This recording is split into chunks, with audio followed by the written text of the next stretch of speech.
Alors, chers amis, nous allons donc démarrer et je laisse le coach Inoussa vous présenter ses mots de bienvenue afin qu'on démarre. On ne va pas forcément attendre tous ceux qui sont encore derrière parce que c'est une conférence, un webinaire qui est spécial. Ce n'est pas pour tout le monde. Donc, c'est pour ceux qui ont des idées de projet ou des entrepreneurs qui veulent vraiment décoller, passer à un autre niveau. Donc, on démarre.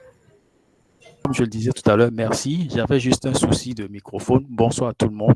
J'espère que vous allez très bien. La journée s'est très bien passée. Nous sommes dans un week-end. Et comme le Roméo l'a si bien dit, n'est-ce pas, cette séance est spéciale. Elle n'est pas forcément destinée à tout le monde, mais elle est destinée simplement aux personnes, n'est-ce pas, qui se sentent intéressées par ce que nous allons partager comme information. Et je prierai simplement toutes les personnes qui sont là ce soir, n'est-ce pas, d'être beaucoup plus attentifs parce que nous allons partager de très bonnes informations parce que vous avez deux personnes qui sont là aujourd'hui pour vous orienter sur des stratégies concrètes, n'est-ce pas? Parce que nous parlons du professionnalisme, nous parlons du monde entrepreneurial. Donc, nous allons passer 1 heure à 1h30, n'est-ce pas, de moments fantastiques et nous allons simplement partager de très bonnes informations afin de mettre à votre disposition des éléments qui vont vous permettre forcément, n'est-ce pas, d'améliorer votre vie entrepreneuriale à travers tout ce que vous faites dans la vie active. Donc, Roméo, je ne vais pas monopoliser la parole. Je pense que nous allons commencer parce que nous avons déjà passé presque 15 minutes et nous avançons avec ceux qui sont là ce soir. Et certainement que d'autres vont nous rejoindre dans les minutes qui vont suivre. Voilà, c'est ce que j'allais dire de façon brève. Merci Moussa. Alors, ce soir, nous allons donc parler de tout ce qui concerne le financement des entreprises. Alors, déjà, permettez rapidement que nous puissions avancer comme il l'a dit. On n'a pas tout le temps et nous sommes en fin de semaine et aussi en début de nouvelles semaines. Donc, du coup, on va pas prendre trop de votre temps. Mais on va être direct, synthétique, on va être précis sur tout ce que nous vous partageons. Voilà. Donc, comment transformer un non en opportunité, ok? C'est-à-dire, quand vous êtes chef d'entreprise, vous êtes entrepreneur, nous sommes ces personnes-là qui font beaucoup face à ce que nous appelons les non. Non, ton produit ne m'intéresse pas encore. Non, ton projet ne me parle pas encore. Non, je ne suis pas encore prêt de collaborer avec toi. Non, ce n'est pas encore le bon moment pour moi de m'engager avec toi. Je ne suis pas encore certain que ton projet m'intéresse, etc., etc. Donc, nous avons plusieurs non sur la route. Et notamment, le gros non, et surtout le non auquel nous voulons nous adresser, le nom duquel nous voulons parler ce soir, c'est par rapport au financement. Lorsque vous êtes une entreprise ou un entrepreneur, vous travaillez dans le sens de créer des revenus en vendant des solutions, etc. Parfois, et c'est la plupart du temps d'ailleurs, on n'a pas tous les moyens pour démarrer. On n'a pas tous les moyens pour se lancer. On a l'idée, on a peut-être une partie de moyens, mais on n'a pas tous les moyens pour se lancer. Donc, du coup, on est confronté à ce que nous appelons le problème de financement. On fait recours à des partenaires pour nous financer, pour nous accompagner dans notre projet. Et donc, ça fait que c'est nous qui avons besoin de personnes pour financer notre idée de projet ou notre entreprise, etc. Le financement est véritablement important parce que ça vous aide à pouvoir concrétiser vos idées. Le financement vous aide parce que ça vous apporte un coup de boost pour dupliquer vos efforts. Le financement est propulseur parce que ça vous aide, ça vous accompagne dans le sens du développement donc, de vos idées. Le financement est important parce que sans le financement, c'est comme si vous manquez de respiration. En plein nage, vous manquez de respiration, vous manquez d'air. OK? Vous manquez de financement. Et ça fait qu'on commence à taper à plusieurs portes, on commence à vouloir aller soit faire des prêts à la banque, ou bien toucher des partenaires pour nous aider à pouvoir décoller. Du coup, on se retrouve à présenter nos idées, à essayer de convaincre des personnes, des entités, des entreprises ou des structures pour avoir leur appui financier. Et c'est sur ce terrain que la plupart du temps, on rencontre des non. Non, parce que peut-être ça ne convient pas. Non, parce qu'on n'a pas su bien communiquer sur son projet. Non, parce que peut-être on n'a pas pu quand même montrer l'intérêt qu'il y a pour le bailleur dans notre projet. Et donc, du coup, on est confronté à cela. Des noms.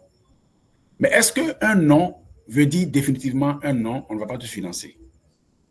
C'est ce qu'on va voir. Qu'est-ce qu'il faut faire lorsqu'on est confronté à un non?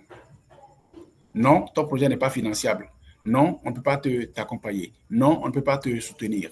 Quand c'est comme ça, comment rebondir après un refus de financement? C'est de ça que nous allons parler. Donc, je vous prie de prendre des notes, d'être vraiment attentif. Ne soyez pas ici, être à la fois ailleurs. Soyez vraiment présent ici, de sorte que vous puissiez avoir des questions pertinentes à poser. OK? Voilà. Le plan de ce soir s'articule autour de deux parties. La première partie, c'est la partie A. On va parler du mindset de l'esprit entrepreneurial. OK? Concrètement, on va parler mindset de possibilités et mindset de limitation. Deux, principe de la responsabilité radicale. Et en trois, le principe de la résilience visionnaire. On va voir concrètement de quoi il s'agit. Et la partie B, ça parle des techniques pour réussir malgré un non. Même si on te dit non, comment faire pour quand même rebondir? Alors, en un, on va faire une analyse des causes d'un refus et comment ajuster sa stratégie, justement. Deux, comment relancer un investisseur avec un plan plus convaincant. Trois, quelques techniques à utiliser pour maintenir une relation professionnelle, une relation d'affaires avec des partenaires financiers ou des investisseurs potentiels. Voilà. Concrètement, nous sommes deux consultants à vous adresser cette communication, à vous faire cette présentation. Je suis Roméo Kango, je suis coach en leadership et en développement personnel. Je suis entrepreneur et je suis aussi auteur. J'ai 2 livres qui sont en vente aujourd'hui sur le marché. Je suis avec mon collègue Inoussa Kassim, qui est consultant manager de projet. Il est expert en closing et en art de vente. Tous les deux, nous sommes ce soir sur cette plateforme. On a créé la plateforme Startup Boost, qui est une plateforme qui accompagne les entrepreneurs, les porteurs de projets à pouvoir découvrir les opportunités de financement qui se présentent à eux. Nous sommes orientés essentiellement entrepreneurs et porteurs de projets africains. Donc, concrètement, comment faire pour retrouver les opportunités de financement qu'il y a, mais surtout, comment s'apprêter pour être le projet ou l'entreprise qui est finançable. Le projet ou l'entreprise à laquelle on ne peut pas dire non. Il y a des critères. Vous savez, les partenaires financiers, les institutions de financement d'entreprises, de start-up en Afrique ont des règles, ils ont des principes de fonctionnement, ils ont des stratégies d'analyse, ils ont des critères d'analyse, je veux dire, des critères d'analyse pour voir si le projet-là est sans risque pour eux et sans risque pour vous-même. Est-ce que le projet est bancable? Vous voyez, la plupart du temps, les entrepreneurs ne connaissent pas, ils n'ont pas connaissance de ces projets, de ces critères, de ces critères de sélection, critères d'analyse. Et du coup, ils montent leur projet et ils vont soumettre et ce n'est pas bancable.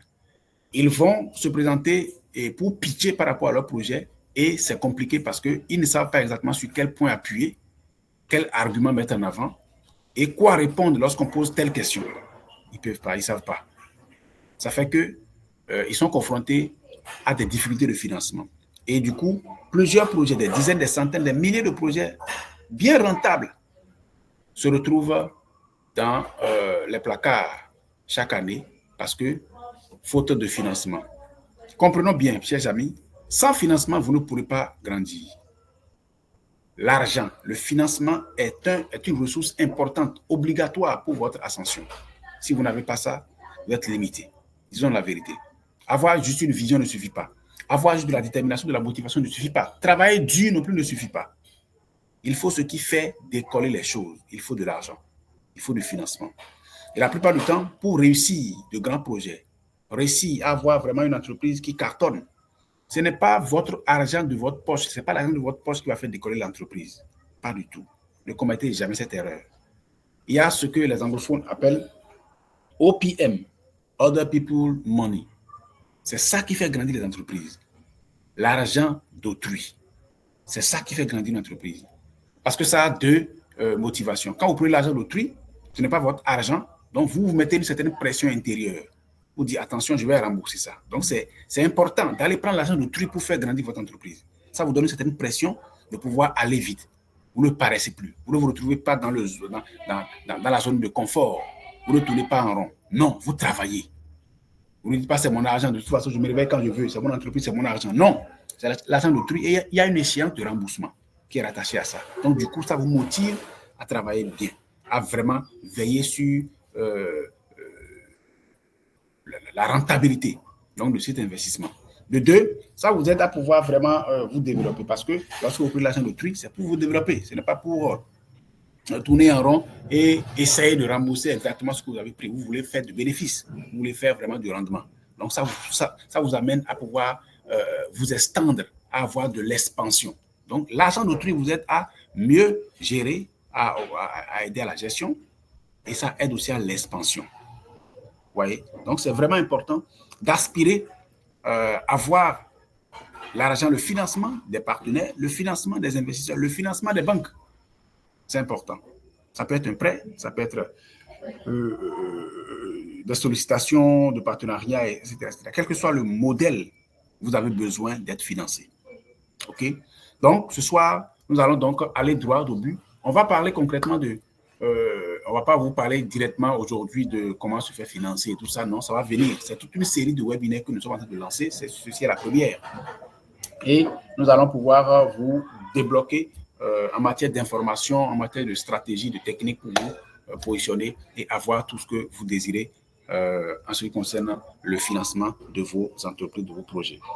Donc, concrètement, c'est pour ça que la plateforme Startup Boost a été mise en place. Nous avons créé cette plateforme-là qui aide les entrepreneurs et les porteurs de projets. Nous ne travaillons pas ensemble, mais c'est à partir d'un certain moment, notamment l'année passée, on a commencé à mener la vision et ça a vu le jour.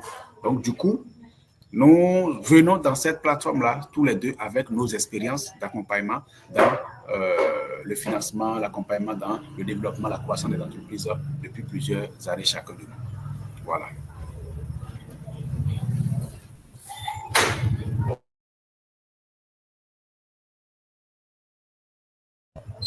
Est-ce que vous continuez à me recevoir? Je veux m'assurer que le son est bon et que voilà, tout est nickel avant de continuer. Je vais démarrer donc la première partie. Est-ce que c'est bon, chers amis? Mettez des réactions pour que je m'assure que... ok, merci Emmanuel. Est-ce que tout le monde me reçoit? Merci Daniel. Ok. Alors, la première partie, partie A, on va parler du mindset de l'esprit entrepreneurial. OK? Alors, en un, on va parler mindset de possibilité versus mindset de limitation. Vous savez, nous vivons dans un monde où c'est votre état d'esprit qui fait tout. C'est votre état d'esprit qui vous permet de réussir ou qui vous empêche de réussir. C'est l'état d'esprit qui fait toute la différence. Quand votre état d'esprit est orienté vers le succès, vous avez le succès. Quand votre état d'esprit est orienté vers l'échec, vous avez l'échec quoi qu'il arrive, quoi qu'on vous fasse, quel que soit ce qui se passe. C'est ça. Maintenant, une analyse psychologique fait ressortir ces deux types de mindset. Il y a ce que nous appelons le mindset de possibilité, il y a ce que nous appelons le mindset de limitation. C'est quoi le mindset de possibilité? C'est ce que nous appelons growth mindset, c'est-à-dire le mindset de croissance aussi. OK? Celui qui croit que véritablement, il n'y a pas de limitation pour lui. Tout est possible pour lui. Et que c'est possible pour lui de grandir, de se développer, de se relancer. Même si on lui dit non, 10 fois, il est capable de se relancer, de rebondir. C'est ça qui fait la différence. Celui qui a un mindset de possibilité, c'est celui qui croit que même si une porte se ferme, il y a d'autres portes, 7 autres portes qui s'ouvrent. Et c'est ce que vous devez avoir en tant qu'entrepreneur. Dans l'arène des financements d'entreprise, vous ne pouvez pas y aller avec un mindset autre que la possibilité. Vous devez croire véritablement en votre projet, croire vraiment en votre capacité de décrocher le financement, croire vraiment en votre capacité de faire du rendement. Ça doit vous habiter. C'est votre état d'esprit qui ouvre ou bien ferme les portes. C'est votre état d'esprit qui favorise ou défavorise les choses sur vous. C'est la première des choses qu'il faut comprendre d'abord. C'est ça la base de la base de la base. Le mindset de l'esprit entrepreneurial. Si vous n'avez pas ça, ce n'est pas la peine. Vos tentatives vont toujours se solder par la négativité, par les blocages. Vous allez dire, mais j'ai l'impression que Dieu est contre moi. Dieu n'est pas contre vous. Les esprits ne sont pas contre vous. Et aucun homme n'est contre vous. Travaillez d'abord votre mindset. C'est quoi le mindset de limitation? Celui qui a un mindset de limitation, c'est celui qui se dit, attention, il ne faut pas y aller. Quand on te dit non, lui prend un non comme un non. Point barre. Quand on lui dit, ah non, c'est pas, non, c'est pas, on ne veut pas ça.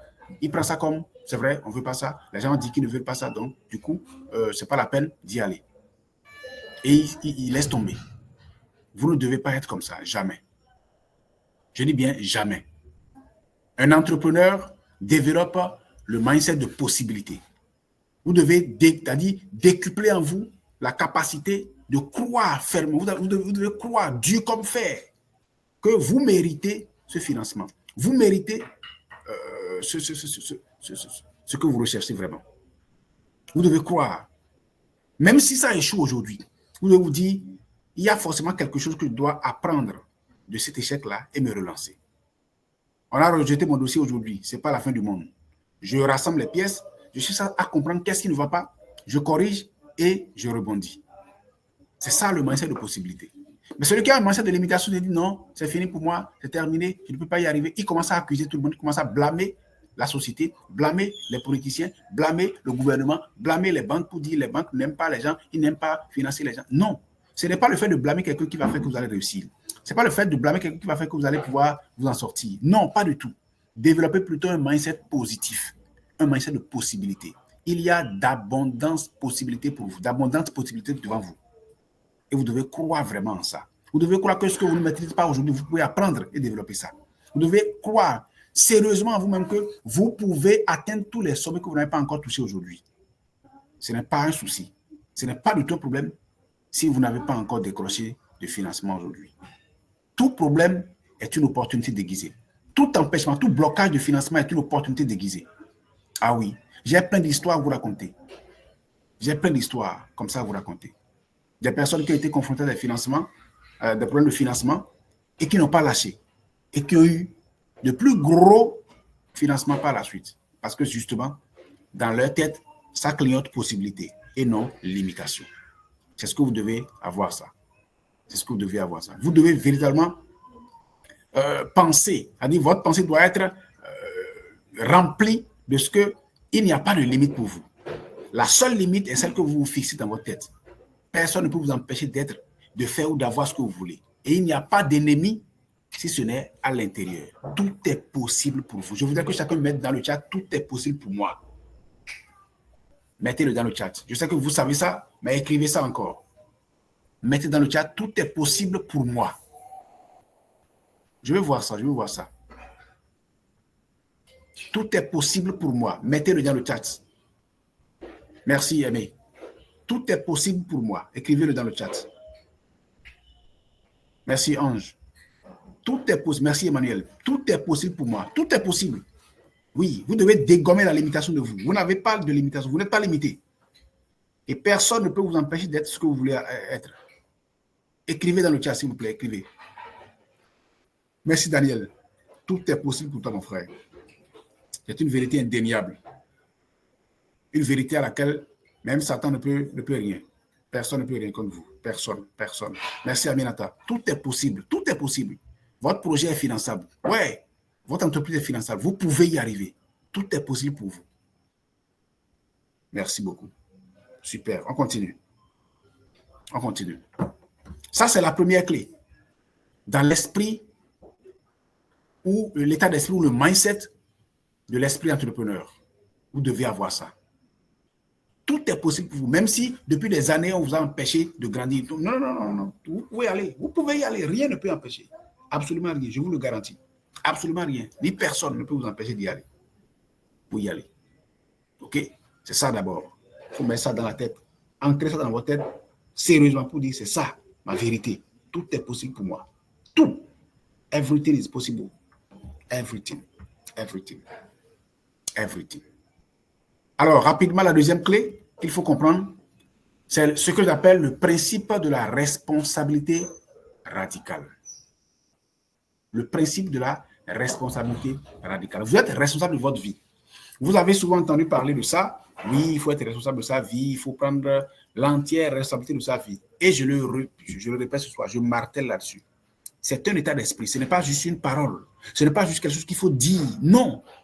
Vous êtes le responsable. Si ça marche, c'est à cause de vous. Si ça ne marche pas, c'est aussi à cause de vous. Ne blâmez personne pour ce qui vous arrive. Ne condamnez personne pour ce qui ne vous arrive pas. C'est-à-dire ce que vous recherchez, que vous n'avez pas trouvé. Ce n'est pas la faute de quelqu'un. Non.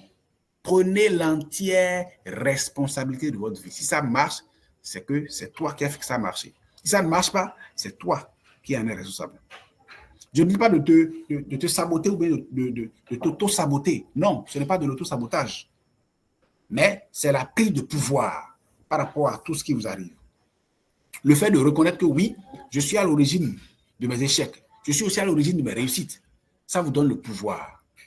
Oui, ce n'est pas ma tante, ce n'est pas mon oncle, ce n'est pas le gouvernement qui ne m'a pas aidé. Non, pas du tout. Si je veux quelque chose, je vais l'avoir. Je me rends responsable. Le fait de se rendre responsable fait que vous devenez celui qui a le pouvoir sur votre vie. Mais quand vous continuez à dire c'est l'autre personne qui a fait que je n'ai pas eu mon financement, c'est telle autre personne qui a fait que je n'ai pas pu réussir, c'est lui qui a bloqué, c'est certainement lui qui a écrit au directeur pour que la banque ne finance pas mon projet. Non. Non. Ce genre de raisonnement, cet état d'esprit vous empêche de faire les choses de la bonne manière. Ça vous sature d'une mauvaise énergie et vous empêche de dégager la bonne vibration qu'il faut pour attirer les bonnes vibrations vers vous.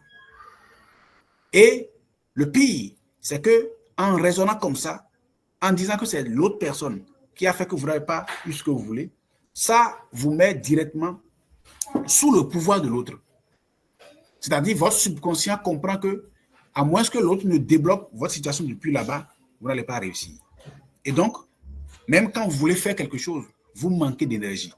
Parce que dans votre subconscient, il est déjà inscrit que c'est à cause d'une telle personne, de telle autre personne, que vous ne pouvez pas décoller. Et donc, du coup, le subconscient attend que l'autre donne le OK là-bas avant que vous ne décolliez.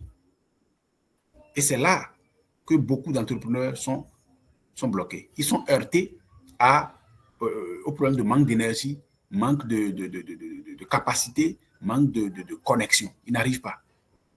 Ils prient, ça ne marche pas. Ce n'est pas la prière. C'est le mindset qu'il faut changer. Devenez responsable de votre vie. Si ça marche, c'est vous. Si ça ne marche pas, c'est vous. Prenez 100% de la responsabilité de votre vie. Même pour les choses que vous ne contrôlez pas directement. Oui, c'est vrai. Il y a certaines choses que vous ne contrôlez pas directement.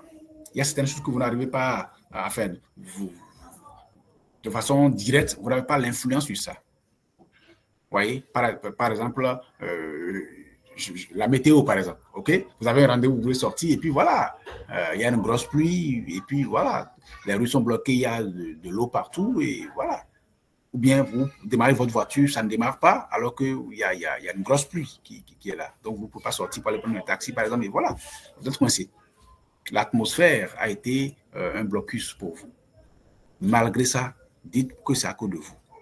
Je vous assure, avec mon subconscient, moi qui vous parle, avec mes vibrations, le dégagement de mes fréquences vibratoires, j'ai été capable de changer l'atmosphère en ma faveur à plusieurs occasions déjà. Où je m'apprêtais pour des réunions, je m'apprêtais pour des collaborations. Et la météo était contre moi. Et je m'étais concentré. Depuis mon mindset, shifter les choses en ma faveur. La puissance de votre subconscient est capable de régler même l'atmosphère en votre faveur. Donc, concrètement, il n'y a rien que vous ne puissiez influencer. Il n'y a rien. OK? Donc, voilà la deuxième clé. C'est ce que j'appelle la responsabilité radicale. OK? Je veux que vous écriviez dans le chat, je suis responsable de ma vie. C'est important. Très important. Écrivez dans le chat, s'il vous plaît. Je suis responsable de ma vie. Je suis entièrement responsable de ma vie. Je suis responsable de ma vie. Écrivez ça dans le chat. Je suis responsable de ma vie. Je suis entièrement. Merci beaucoup, Aimé. Je suis entièrement responsable de ma vie. Oui, faites-le. C'est surtout cette clé-là qui est difficile à avaler parce qu'on se dit non, ben écoute, c'est à cause de telle personne. Non, c'est facile de rejeter le tort sur d'autres personnes. C'est très facile, très, très facile de rejeter le tort sur d'autres personnes. Vous dites c'est à cause d'eux. Ils sont contre nous. Mais mes amis, oubliez ces choses-là. Ceux qui réussissent à faire de grands impacts, ceux qui réussissent à avoir de grandes réussites sur la terre sont des personnes responsables de leur vie. Ils ne voient pas leur blocage de l'extérieur. Non. Ils sont conscients qu'aucune force externe ne peut empêcher leur déploiement interne. Et c'est vrai. C'est ça la vérité. Ayez le pouvoir de votre vie. Récupérez le pouvoir de votre destinée. Récupérez le pouvoir de votre projet entrepreneurial. Récupérez le pouvoir du développement de votre entreprise. C'est à vous le pouvoir. Vous avez le pouvoir. Vous avez les rênes dans les mains. Ne le donnez à personne d'autre. Donc, ne blâmez plus personne. Ne soyez plus dans les excuses pour dire c'est à cause de... Non. Je connais des personnes, de réelles personnes, ce n'est pas des histoires, de réelles personnes avec qui j'ai fait des séminaires, des conférences. Il y a une personne qui m'a dit, Roméo, quand j'ai écrit mon premier livre, j'ai voulu le vendre. D'abord, quand je l'ai écrit, pour l'impression, la maison d'imprimerie qui doit faire les impressions et tout ça, la maison d'édition, ils m'ont dit franchement, ils ne peuvent pas le faire parce que le livre, ça ne les... En fait, ça ne... Le titre, le contenu, ça ne va pas vendre. Ils ne sont pas sûrs que ça va vendre. OK? Ils ne sont pas sûrs que ça va vendre. Et du coup, ils n'ont pas voulu imprimer, ils n'ont pas voulu s'engager dans le projet.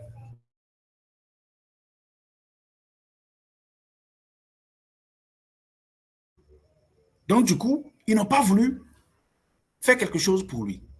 Il a parcouru plusieurs maisons d'édition. Tous lui ont fermé la porte. Il a dit, OK, il n'y a pas de problème. Il n'y a pas de problème. Certainement, il y a quelque chose que je dois régler moi-même. Il ne blâmait personne. Il s'est assis, il a vu qu'en fait, l'univers lui a envoyé un message. Le livre va être auto-édité. Qu'est-ce qu'il a fait? Avec ses économies, il a payé les machines et il a lancé sa propre maison d'édition. Il a imprimé tous les livres. Il a sorti ça. Maintenant, vendre, la distribution. Il a sorti des centaines de copies. La distribution, maintenant, a causé encore un blocus. Les maisons, les librairies qui doivent distribuer disent non, ben écoute, on ne veut pas signer un contrat avec toi. C'est un contrat, on signe. En son temps, c'était un contrat, il signait. Et la librairie va te faire une avance de fonds. Et après les ventes, ils vont dégager leurs fonds et leur pourcentage et te remettre le reste. Donc, ils ont dit, ils ne veulent pas s'engager dans ce livre, dans la vente de ce livre. Il ne peut pas signer un contrat avec lui. Il a signé des dizaines de librairies. Toutes ont rejeté sa demande de partenariat. Qu'est-ce qu'il faut faire?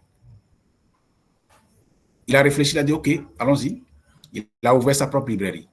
Et il a mis une grosse plaque devant. Il dit, la librairie d'un seul livre. Ça, il a mis. La librairie d'un seul livre.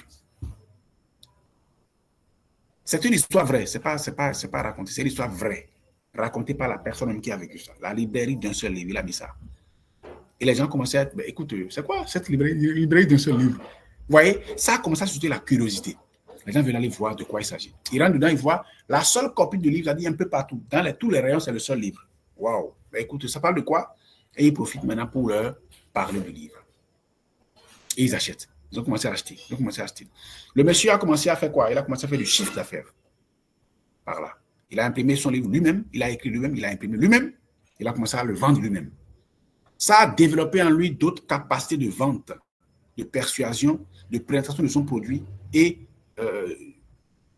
vraiment de marketing, ce qu'il n'avait pas avant. Et c'est là qu'il a dit, mais écoute, si j'avais commencé à blâmer les gens, je n'aurais pas l'énergie de me propulser devant comme ça. Non, je ne pourrais pas. Parce que j'aurais perdu mon énergie et je me serais mis dans une prison. Parce que je leur aurais donné le pouvoir. Je vais dire, mais s'ils n'arrivent pas à me le faire, je ne pourrai pas y arriver. Et c'est fini. Je ne vais jamais sortir le livre. Et voilà. Les gens ont commencé à faire des demandes. Il a implanté la librairie dans plusieurs livres, dans plusieurs villes. C'est le seul livre qui est dans la librairie, ça. Son seul livre. Et ça a commencé. Les ventes ont commencé. Et dites-vous, quelques temps après, qu'est-ce qui s'est passé? Il a dit, mais écoutez, et si on faisait de la publicité à la télé? Il a commencé à faire de la publicité à la télé. Et, bizarrement, il a eu une convocation. Une institution du gouvernement qui contrôle la publicité qu'on sort, qui régule tout ce qui contrôle la régulation de la publicité qu'on sort. Ils ont dit, mais qu'il fait de la publicité agressive. Il a été convoqué et il a dû prendre des avocats pour se défendre. Parce que écoutez, on peut se défendre contre l'État, c'est compliqué. Du coup, il a pris des avocats et banalement, finalement, il a gagné un temps soit peu le procès. Mais on lui a dit, c'est pas gagné, on te suspend. On a dit, l'amende, c'est que il va payer une certaine somme, mais l'autre chose, c'est qu'il est interdit de publicité pendant 7 ans dans le pays. Interdit de faire publicité à la télé, sur toutes les chaînes de télévision pendant 7 ans. Qu'est-ce qu'il a fait? Il a dit, OK, c'est pas grave. C'est pas grave. Il n'a pas non plus accusé le gouvernement. Le principe de responsabilité radicale. Responsabilité radicale. Comprenez ça bien. Responsabilité radicale. Personne n'est la cause de votre empêchement. Personne n'est la cause de votre blocage. Personne. Vous avez le pouvoir, mes amis. Quel que soit le blocage qui arrive, vous avez le pouvoir de vous relever. Cet homme a dit, OK, on m'a empêché de faire des publicités à la télé, c'est pas grave. Mais est-ce qu'on m'a empêché de faire publicité dans le monde entier? Non. Ils m'ont empêché de faire publicité dans le pays. Mais grâce à Internet, je peux faire de la publicité dans tous les autres pays du monde entier. Donc, lorsque j'enlève mon seul pays, toute la terre entière est à ma disposition. Vous voyez ça? C'est ça ce qu'on appelle la responsabilité radicale. Et qu'est-ce qu'il a fait? Il a commencé à lancer de la publicité sur Internet, publicité sur Facebook, publicité sur Instagram, publicité sur TikTok, publicité sur LinkedIn. Ça a commencé à foisonner partout dans le monde entier. Les gens ont commencé à commander le livre. Maintenant, il a dit attention, ce n'est pas seulement le livre. Si déjà j'ai accès aux gens, je peux toucher les gens par Internet, pourquoi ne pas faire des cours en ligne sur le livre? Une nouvelle idée est arrivée. Et il a commencé à préparer des modules de cours. Il a préparé et il a monté plusieurs modules de cours. Il a mis le package là. Mais la publicité ne vend pas que le livre.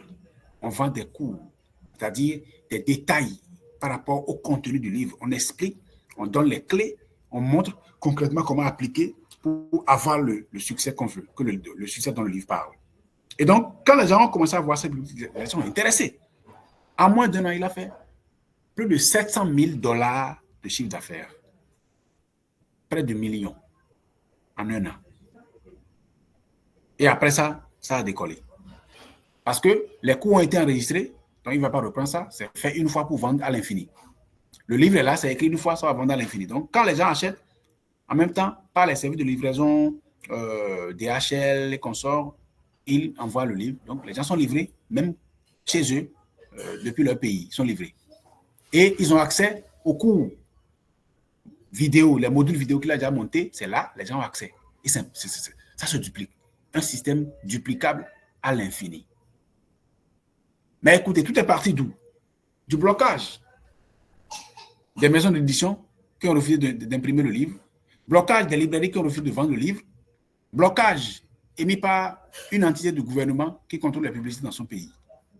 Si ce blocage n'était pas arrivé, est-ce qu'il serait en train de vendre son livre un peu partout dans tout le monde entier? Répondez-moi. Si ces blocages n'étaient pas arrivés, est-ce qu'il pourrait être en train de vendre son livre un peu partout dans le monde comme ça et avoir même l'idée de faire des cours en ligne et de vendre en plus des cours son livre? S'il s'était considéré comme une victime, est-ce qu'il serait en train d'avoir cette influence-là dans plusieurs pays comme ça? Dites-moi, oui ou non?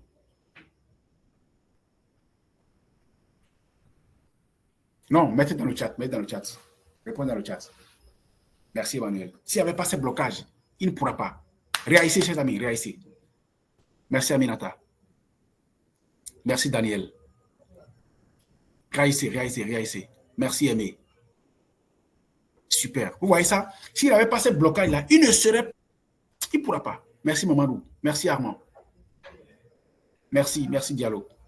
Super. S'il n'avait pas ce blocage-là, il ne pourrait pas être en train de faire ce chiffre d'affaires et avoir cette influence-là. Merci, Mamadou. Tout ce que Dieu fait est bon. Voilà. Tout ce que Dieu fait est bon. C'est ça ce que j'appelle la responsabilité radicale. Tout ce qui vous arrive là, prenez ça comme un leader, pas comme une victime. Refusez d'être une victime. Soyez le leader de votre vie. Oui. On empêche. On vous dit non, on ne veut pas te financer. Non, pas du tout. Ce n'est pas un blocage. C'est une ouverture. Merci, Mamadou. Merci. Blocage égale ouverture.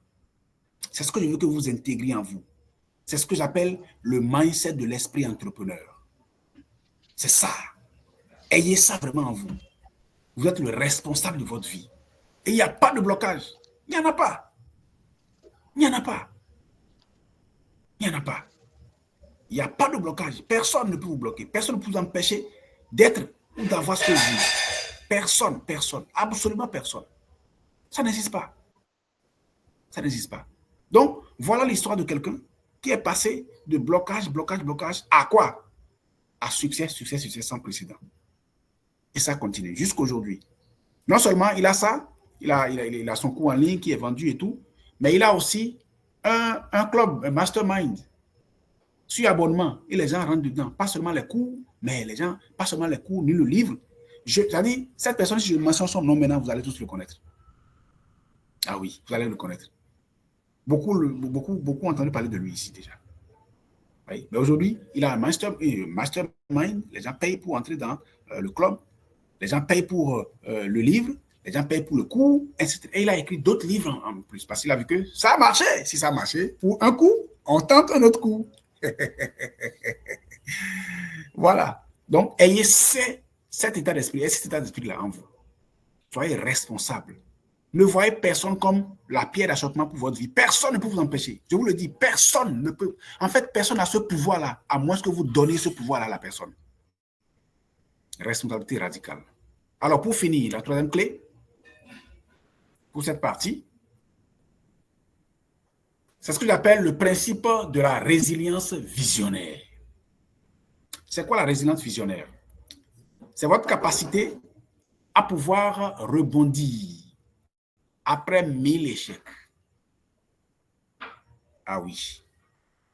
L'entrepreneur ne suit pas la facilité, mais il suit sa vision.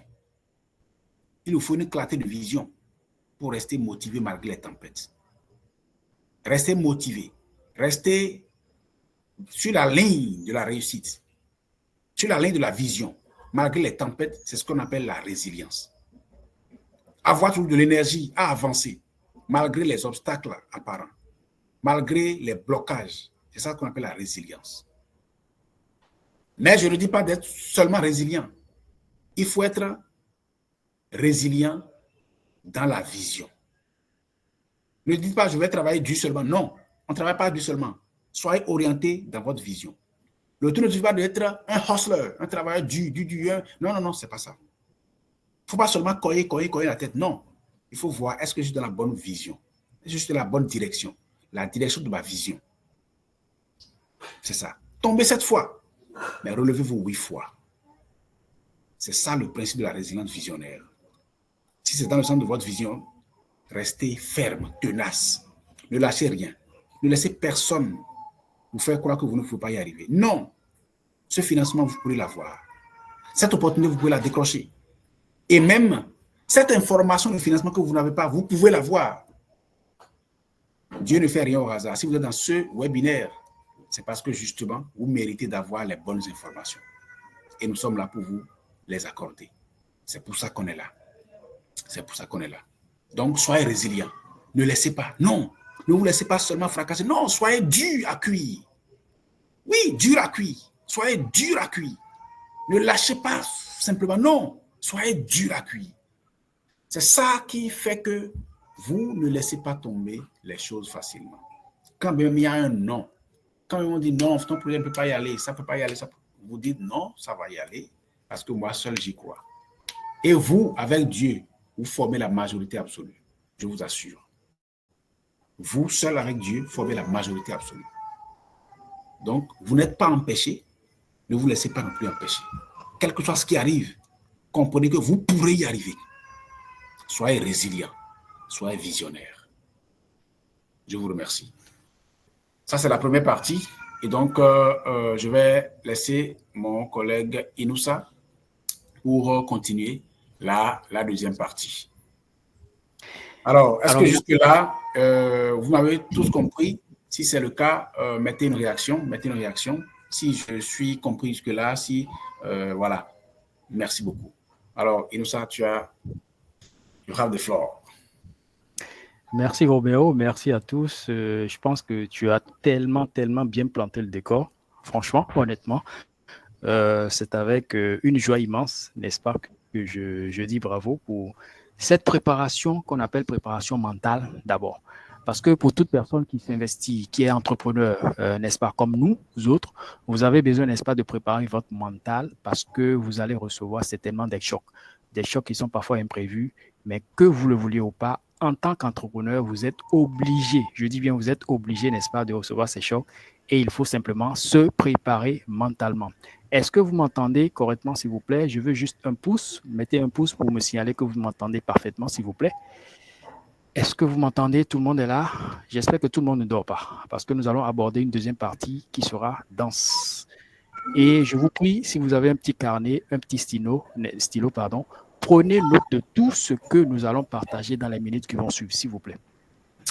Alors, est-ce que tout le monde m'entend? Est-ce que tout le monde est là? Écrivez dans le chat, oui, je suis là. Je suis prêt à encaisser les bonnes informations. Je suis prêt à acquérir, n'est-ce pas, des stratégies qui vont me permettre, n'est-ce pas, de booster aujourd'hui ou plus tard, mais n'est-ce pas, toutes les activités au sein de mon entreprise. Mettez dans le chat, s'il vous plaît. Je veux que tout le monde puisse écrire que oui, je suis bel et bien là. Je suis prêt à écouter, à entendre, à encaisser les bonnes informations. Est-ce que vous m'entendez, s'il vous plaît? Oui, vous êtes là. Merci, Mamadou. D'accord. Alors, les autres, j'attends d'abord que tout le monde puisse me dire qu'il est là. Oui. Kadri, merci, je suis là. Et les autres, Aminata, je suis bel et bien là. Merci, Aminata. Les autres, je vous attends. Dites-moi si vous êtes là afin qu'on puisse commencer. Cette partie sera époustouflante. Monsieur Emmanuel, merci à vous également. Je sais que vous êtes là. Bravo à Monsieur Hubert, Monsieur Ange Aimé, Monsieur Issifou Armand. Merci à tout le monde. Ça veut dire que vous considérez, vous tenez une importance capitale à tout ce que nous sommes en train de faire. Et je rappelle, cette séance est une première parmi tout un lot de séances que nous allons, n'est-ce pas, faire partager gratuitement à toutes les personnes qui vont se faire le temps de venir participer à nos différentes sessions. Alors, Roméo, maintenant que tu as terminé, nous allons aborder la partie cruciale qui concerne beaucoup plus les parties techniques, n'est-ce pas, de tout ce qui concerne ce webinaire. Et quand nous parlons, n'est-ce pas, d'un nom, ça veut dire quoi? Lorsque nous parlons d'un nom, de façon générale, les gens se disent que le nom est souvent traduit par la négativité. Mais je vais vous dire simplement que un nom n'est pas forcément une négativité.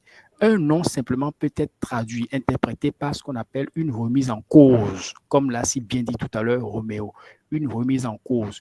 Une remise en cause parce que certainement vous n'avez pas bien fait quelque chose, certainement vous avez péché quelque part, certainement que vous aviez commis une erreur ou certainement parfois, je dis bien parfois, que parfois aussi que vous avez tellement si bien fait les choses que vous avez séduit tout le monde, mais malgré ça, on vous dit quand même un non. Donc, du coup, à partir de ce moment, je vais vous dire d'abord que, quel qu'en soit ce que vous allez faire dans votre vie, si vous rencontrez un non, sachez que vous ne devez pas le prendre de façon négative. Alors, en ce qui concerne ici ce webinaire, nous parlons dans le cadre entrepreneurial. Et qui parle dans le cadre entrepreneurial, on sait que quand on se retrouve dans le cadre entrepreneurial, on parle justement à tout ce qui a trait à l'argent. Tout ce qui a trait à l'argent, parce que tout entrepreneur vise à faire grandir, n'est-ce pas, son entreprise. Et pour faire grandir son entreprise, à un certain moment, vous aurez besoin, n'est-ce pas, d'un apport financier. Et c'est là où intervient ce qu'on appelle des investisseurs. Vous allez faire ce qu'on appelle des appels de fonds. Vous allez faire ce qu'on appelle des levées de fonds. Vous allez aller parfois dans les banques, n'est-ce pas, pour faire ce qu'on appelle des prêts bancaires. Et tout ceci a besoin de ce qu'on appelle une méthodologie. Alors, vous allez comprendre que beaucoup de gens se plaignent souvent et se disent que oui, certainement, j'ai déposé un dossier, on m'a refusé le prêt bancaire, j'ai reçu des investisseurs, ils m'ont entendu parler, après avoir expliqué mon projet, ils m'ont dit non. Mais pourquoi? Parce que certainement, vous avez failli quelque part. Tout le monde peut faillir. Tout le monde peut faillir. Même moi-même qui suis en train de vous parler, n'est-ce pas? J'ai failli à plusieurs reprises. Et c'est lorsque vous faites des erreurs, c'est après ça que vous allez pouvoir comprendre que oui, ici, j'ai commis des erreurs. Et là, je suis obligé, n'est-ce pas, de faire quoi? De rebondir, améliorer ma façon peut-être de présenter ma documentation pour pouvoir convaincre davantage, n'est-ce pas, des personnes qui peuvent financer mon projet ou mes différents projets. Donc, dans cette partie, nous verrons trois parties principales, trois sous-parties principales, à savoir, nous allons d'abord comprendre les causes, nous allons analyser les causes d'un refus. Pourquoi est-ce que chaque fois que vous présentez un projet ou que les gens présentent un projet, ils reçoivent ce qu'on appelle des refus. Donc, nous allons comprendre, n'est-ce pas, les causes de ces refus. Ensuite, nous allons nous dire comment est-ce qu'après le refus, comment est-ce qu'on peut se relancer après un refus. Et dans la troisième partie, nous allons partager certainement quelques techniques, n'est-ce pas, que nous pouvons utiliser pour maintenir une relation permanente et adéquate professionnelle avec ce qu'on appelle justement les investisseurs. Donc, sans plus tarder, je vais aborder le premier aspect qui concerne l'analyse des causes d'un refus. Comme je l'ai dit tout à l'heure, tout refus ne doit pas être interprété de façon négative. Je dis bien, tout refus ne doit pas être interprété de façon négative. Alors, la première des choses, c'est de comprendre les causes d'un refus. C'est totalement normal et logique que lorsque, par exemple, vous avez un projet, vous présentez votre projet devant un premier investisseur, surtout si c'est votre premier essai. Je dis bien surtout si c'est votre première fois de présenter votre projet devant un investisseur ou des investisseurs. Ne soyez pas étonnés que parfois votre projet, n'est-ce pas, est ce qu'on appelle un refus. Ce n'est que normal. Mais beaucoup de gens pensent que c'est négatif. Non. Je dis bien ce n'est que normal parce que c'est un premier essai. Il n'a jamais été dit que lors du premier essai, vous allez toutefois avoir, n'est-ce pas, le résultat escompté. C'est pratiquement impossible. Mais parfois, il y a des cas où ça arrive. Vous aurez peut-être la chance, n'est-ce pas, d'avoir des investisseurs qui seront captivés, n'est-ce pas, par votre présentation. Ça peut arriver. Mais sachez que si c'est votre premier essai, même si c'est votre deuxième essai, n'est-ce pas, vous pouvez avoir ce qu'on appelle des refus. Et pour que vous puissiez comprendre les causes de votre refus, vous devez comprendre d'abord pourquoi est-ce que les investisseurs refusent, n'est-ce pas, d'investir dans votre projet. Et c'est en cela que nous allons découvrir ce qu'on appelle la psychologie des investisseurs. Et en termes de psychologie, lorsque un porteur de projet se présente devant un investisseur ou un lot d'investisseurs pour présenter son projet, n'est-ce pas, pour que peut-être les séduire, pour que ces personnes puissent investir valablement de grands montants dans son projet, il faut comprendre comment, n'est-ce pas, ces personnes raisonnent. Et c'est de ça que nous allons parler dans un premier temps. Et quand nous parlons de la psychologie des investisseurs, il faut comprendre que nous avons plusieurs types d'investisseurs. Il y a des investisseurs tels que vous et moi, qu'on appelle simplement des investisseurs physiques en capital, et il y a ceux qu'on appelle des investisseurs en dette. Alors, qu'est-ce que cela veut dire? Ça veut dire que chaque type d'investisseur a ce qu'on appelle des caractéristiques. Il se concentre, il y a des points clés sur lesquels, n'est-ce pas, ces personnes se concentrent pour pouvoir juger, n'est-ce pas, vos différents projets. Donc, ceux qu'on appelle par exemple les investisseurs en capital, n'est-ce pas, en capital propre, je précise, en capital propre. Ça veut dire que moi, j'ai mon capital. Ce sont des personnes physiques telles que vous et moi, n'est-ce pas, qu'on appelle généralement les business angels. Aujourd'hui, vous entendez parler des business angels. Donc, ce sont ces personnes-là qui ont de l'argent propre chez eux, qui ont leur propre argent et qui sont prêtes, n'est-ce pas, à investir dans ce qu'on appelle les startups, des idées de projets novateurs et qui sont prêts, n'est-ce pas, à prendre ce qu'on appelle des risques parce qu'ils savent qu'ils peuvent investir, ça peut marcher comme ça peut ne pas marcher. Alors, ces investisseurs en capital propre, n'est-ce pas, eux, leur problème, c'est de voir ce qu'on appelle la rentabilité. Et d'ailleurs, tout investisseur a besoin de rentabilité dans n'importe quel projet dans lequel il est en train d'investir. Donc, du coup, lorsque nous parlons d'investisseurs en capital propre, ce sont ces personnes, n'est-ce pas, qui visent à mettre leur argent à votre disposition pour pouvoir booster, n'est-ce pas, votre idée de projet ou votre projet, afin également de pouvoir tirer des bénéfices. Alors, ce que eux ils veulent, c'est quoi? C'est d'abord ce qu'on appelle un esprit d'état. Un état d'esprit. L'état d'esprit, c'est d'abord voir la personne qui présente le projet devant eux. Ils font ce qu'on appelle la confiance. Ils ont une confiance de façon vulgaire parce que c'est leur argent. Ce n'est pas une banque qui contrôle leur argent, donc c'est à eux-mêmes en réalité de faire sortir leur argent de façon volontaire. Donc, ils se basent simplement sur ce qu'on appelle, n'est-ce pas, l'état d'esprit du porteur de projet. Une fois qu'ils sentent que ce porteur de projet est optimiste, n'est-ce pas, ils peuvent, mais avec prudence, n'est-ce pas, faire confiance à cette personne et se dire, bon, d'accord, moi, je l'accompagne, je prends le risque, n'est-ce pas, de l'accompagner pour pouvoir aller de l'avant. Mais ces investisseurs en capital également tiennent compte de certains aspects tels que ce qu'on appelle la croissance, la taille du marché, votre entreprise, vous êtes dans quel milieu social, quelle est votre taille du marché, est-ce que vous aviez bien fait ce qu'on appelle l'étude du marché?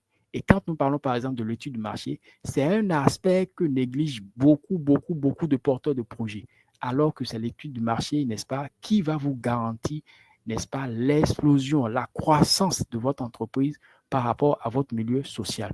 Donc, il y a ça, n'est-ce pas, que les investisseurs en capital, n'est-ce pas, ils tiennent compte de tous ces aspects-là. Lorsque je prends par exemple les investisseurs en dette, qui sont généralement représentés par les institutions comme les banques, n'est-ce pas, ce qui sont par exemple les banques d'affaires ou les banques telles que vous connaissez un peu comme la BOA, Ecobank et consorts, vous avez également la possibilité de faire ce qu'on appelle des prêts au niveau de ces banques. C'est ce qu'on appelle généralement des prêts bancaires ou des prêts au niveau des institutions de microfinance.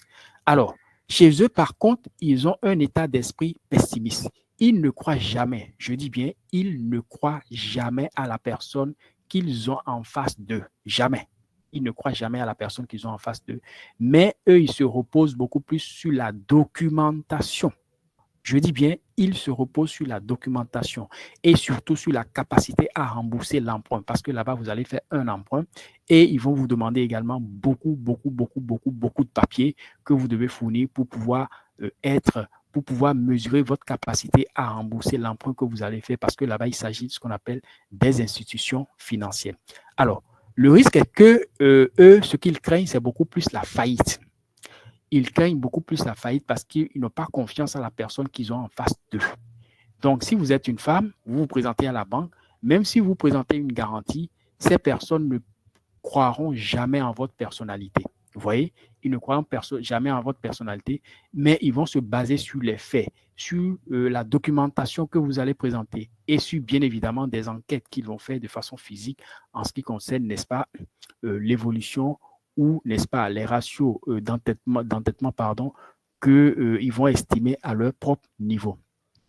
Il y a ce qu'on appelle les garanties personnelles. Les garanties personnelles, vous les connaissez, c'est généralement les cautions que parfois on vous demande de payer au niveau de ces institutions financières, des banques. On peut vous demander de payer une caution, n'est-ce pas? Ça fait partie des garanties financières. Ou on peut vous demander d'avoir ce qu'on appelle des avaliseurs, n'est-ce pas, qui vont se présenter en tant que garant pour pouvoir vous octroyer des prêts.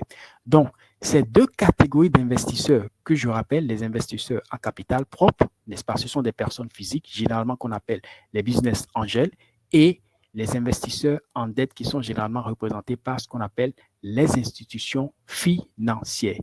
Une fois que vous aviez compris la façon dont réfléchissent, n'est-ce pas, ces investisseurs, une fois que vous avez compris comment est-ce que vous pouvez, n'est-ce pas, faire quoi? Comment est-ce que vous pouvez utiliser des éléments pour pouvoir les convaincre? Qu'est-ce qu'il faut simplement faire? Il faut comprendre que il n'est pas permis ou il n'est pas autorisé qu'une fois que vous serez en face d'eux, n'est-ce pas, que votre première présentation soit acceptée du coup ou d'un coup, comme on le dit, de façon générale. Donc, ces personnes ont besoin de faire quoi? Ont besoin de l'assurance et ces personnes ont besoin d'avoir des éléments palpables pour pouvoir les convaincre afin qu'ils puissent investir dans vos différents projets.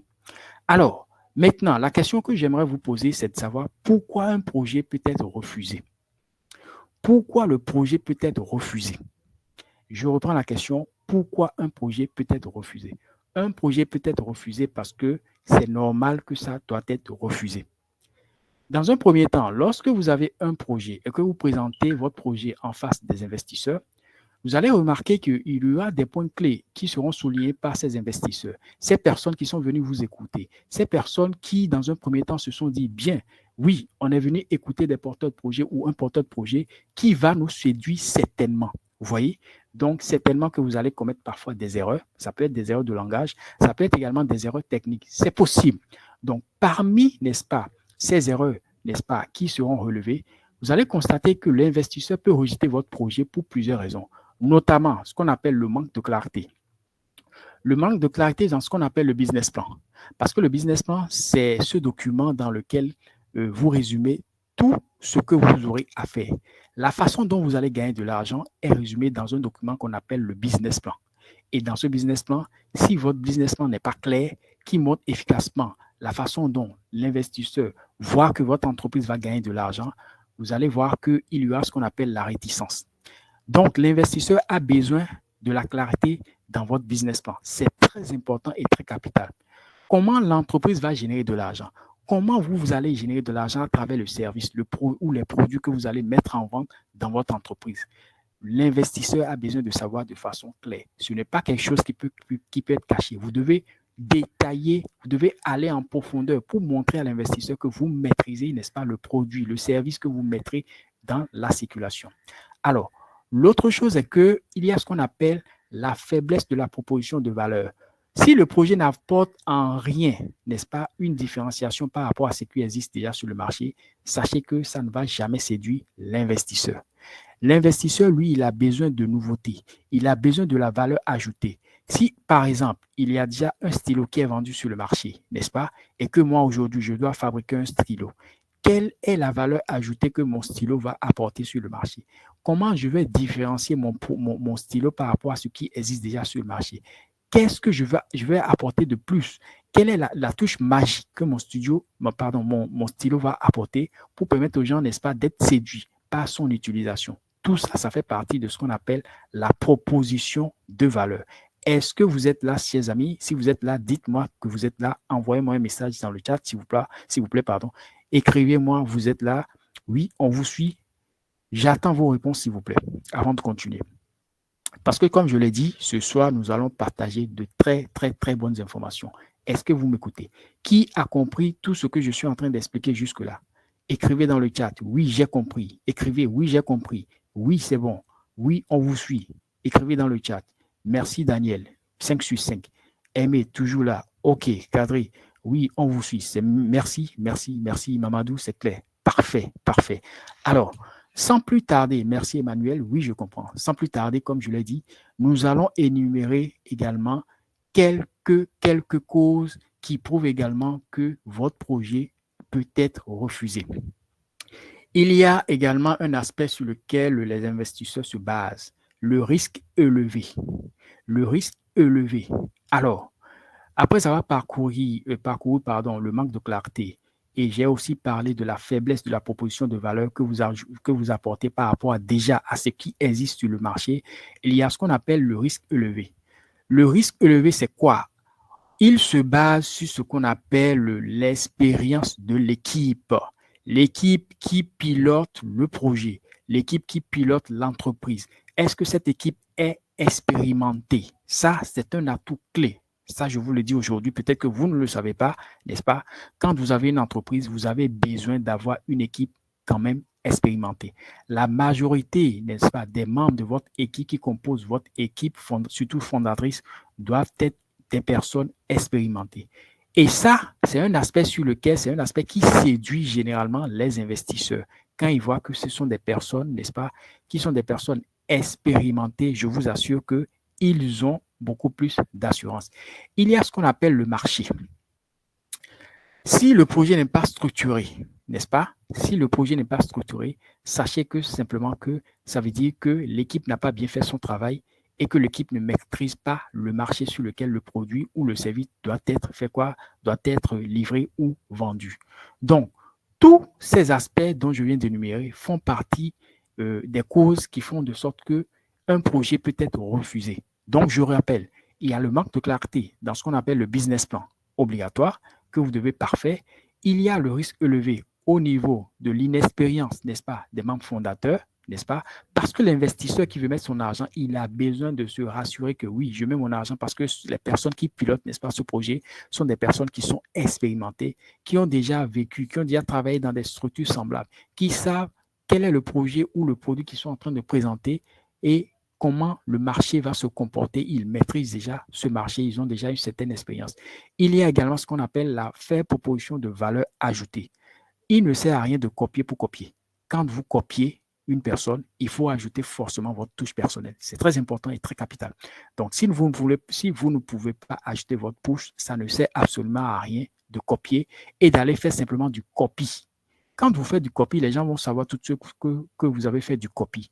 Et à partir de ce moment, vous allez recevoir tout un tas de questionnaires au niveau des investisseurs qui vont vous-même vous demander quelle est la différence, n'est-ce pas, par rapport au produit, à tel produit ou tel autre produit qui existe déjà sur votre marché. Vous serez incapable d'apporter des éléments de réponse.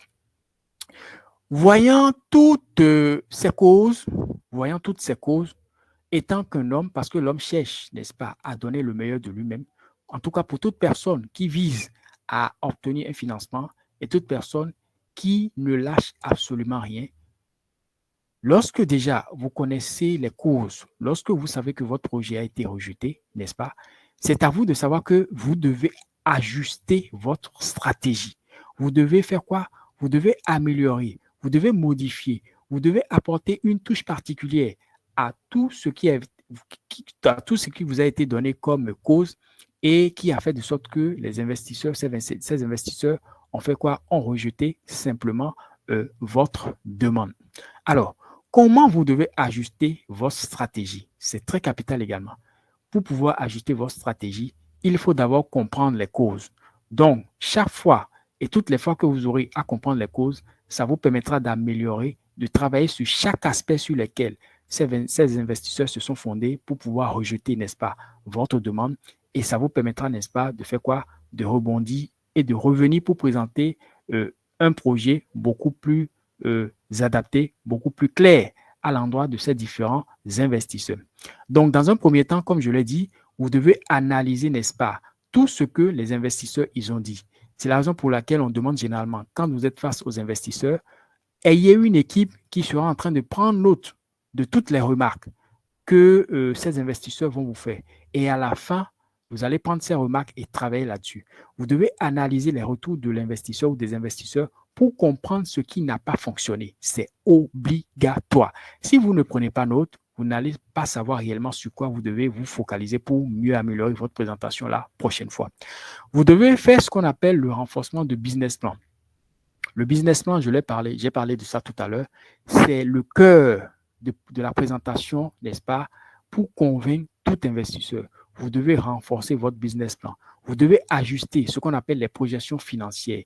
Montrer aux gens que, oui, aujourd'hui, je vends mon produit à 5 francs et si j'arrive à vendre, par exemple, mes produits, je peux obtenir, n'est-ce pas, tel nombre de bénéfices en l'espace de tel nombre de temps. Ces investisseurs ont besoin de ce qu'on appelle les chiffres. Ils se basent sur les chiffres. Je dis bien, ils se basent sur les chiffres parce qu'ils vont mettre en jeu également de l'argent. Donc, ils ont besoin des chiffres palpables et de façon raisonnable, n'est-ce pas, à travers tout ce que vous allez présenter dans le business plan. Donc, ajuster les projections financières, c'est très important. Ça vous permettra, n'est-ce pas, d'améliorer la clarté du business, du modèle économique, le business plan, et également de pouvoir affiner, n'est-ce pas, l'analyse du marché. Vous ne pouvez pas vendre un produit sans connaître votre marché. Chaque produit peut être adapté à un marché social. Je dis bien chaque produit. Que ce soit un produit ou un service, ça peut être adaptable, n'est-ce pas, à un milieu social. Mais c'est à vous d'abord, n'est-ce pas, d'analyser votre marché. Le marché qui existe, par exemple, au Bénin, n'est-ce pas, qui est un milieu social, ce même produit peut ne pas être adaptable dans un milieu social, ici par exemple, tel qu'au Congo. Ou quand vous allez vous retrouver dans un produit, dans un pays tel que le Nigeria, le même produit qui a marché par exemple au Bénin peut ne pas marcher au Nigeria parce que nous ne sommes pas dans un même milieu social. Donc l'environnement social également fait partie des aspects qu'il faut prendre le temps d'étudier, mes chers amis, mes chers frères. Et il faut prendre le temps de bien connaître, de bien mesurer, de bien faire ce qu'on appelle l'étude du marché. Donc, vous devez affiner votre étude du marché. Ensuite, il y a ce qu'on appelle la question du repositionnement. La question du repositionnement. Si le produit n'intéresse pas les investisseurs actuels, ça peut être un produit qui ne les intéresse pas. Ça peut arriver. Donc, vous devez faire quoi? Vous devez envisager, n'est-ce pas, de vous orienter vers un autre type d'investisseur. Il y a par exemple des investisseurs, pourquoi je le dis? Il y a des investisseurs qui, pour eux, ils veulent investir par exemple purement dans des projets agricoles. Tout ce qui concerne les techs, comment on appelle les applications, ça, ce n'est pas leur problème. Donc, vous devez également savoir vers où vous devez vous orienter par rapport à votre projet. Si votre projet est un projet qui est axé sur l'agroalimentaire, recherchez également des types d'investisseurs qui financent des projets agroalimentaires. Vous n'allez pas, par exemple, avec votre projet agroalimentaire, vous orienter vers un investisseur, n'est-ce pas, qui, lui, est beaucoup plus orienté, par exemple, vers la technologie. Ça ne va pas passer. Donc, vous devez regarder ce qu'on appelle également le repositionnement. C'est très capital. Ça, c'est un aspect que beaucoup de personnes ignorent.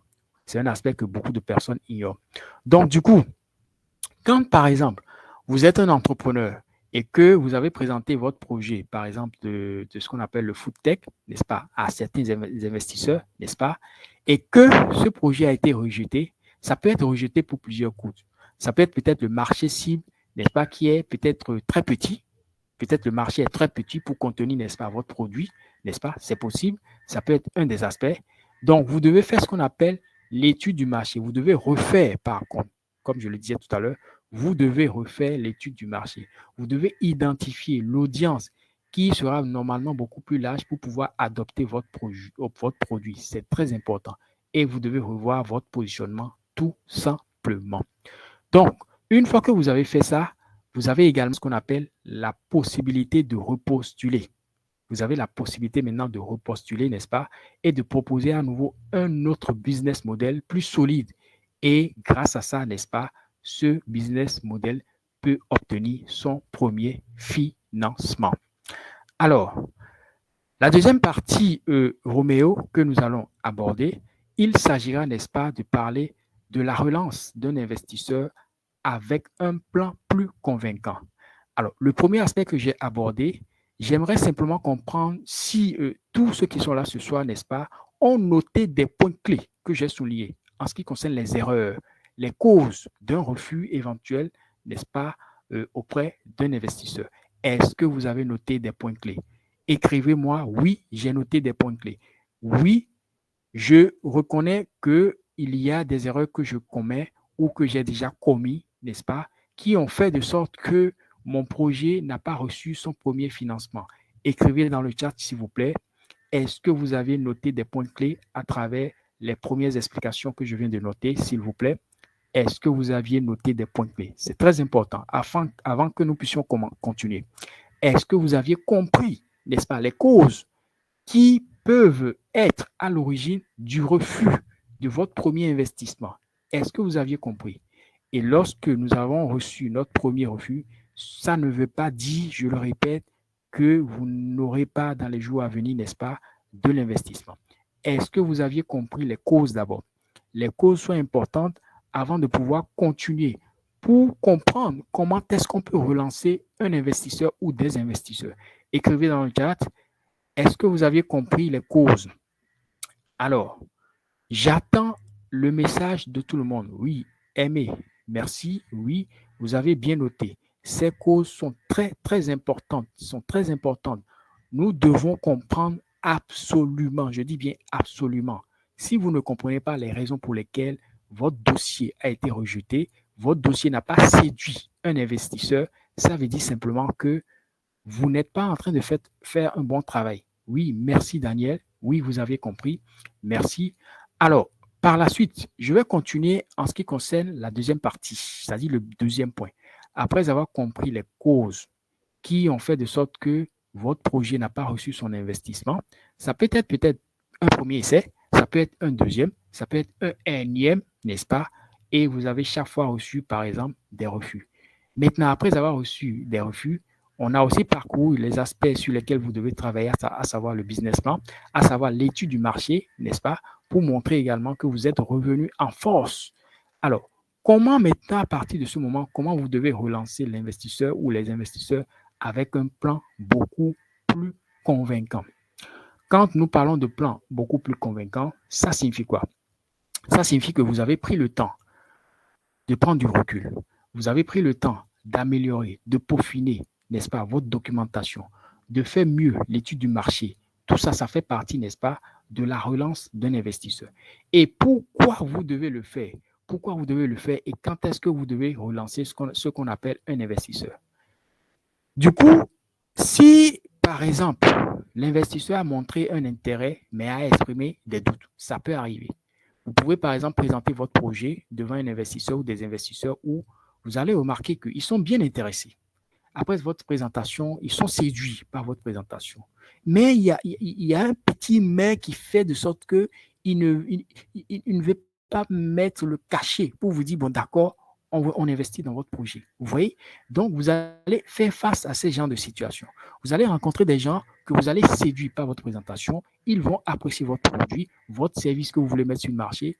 Ils seront d'accord, mais il y aura toujours un dernier mais, qui va faire de sorte qu'ils ne puissent pas valider, n'est-ce pas, le financement qu'ils sont prêts, par exemple, à vous donner. Donc, ça peut arriver. L'investisseur peut montrer, par exemple, ce schéma. Vous aurez à faire face à ce type de schéma. Ça, c'est clair. Ça veut dire qu'il y a toujours ce qu'on appelle un doute. Il y a toujours un doute. Vous voyez? Donc, même si vous avez amélioré votre business plan, vous allez voir qu'après la présentation, ça peut être une première présentation, une deuxième. Vous aurez toujours des investisseurs qui seront en train de douter. Ils sont d'accord, ils sont séduits par votre produit. Ils savent que ça va marcher. Mais il y a toujours un dernier doute qui fait de sorte qu'ils ne donnent pas leur OK. Donc, cherchez à creuser le pourquoi. Cherchez à savoir le pourquoi ils doutent, pourquoi ils ne veulent pas valider, n'est-ce pas, cet apport qu'il veut utiliser pour pouvoir booster, n'est-ce pas, votre entreprise. Donc, pour pouvoir relancer de tel type d'investisseurs, vous devez comprendre le pourquoi et quand est-ce que vous devez relancer.